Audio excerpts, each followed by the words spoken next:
Makes taon-taon-tastic, tastic, tastic.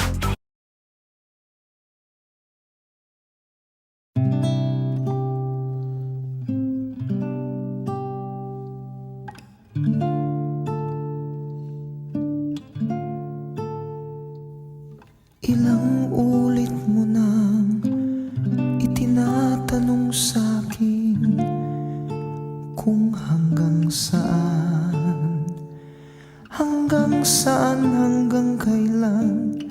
hanggang kailan magtatagal ang aking pagmamahal, hanggang may himig pa akong naririnig dito sa ating daigdig.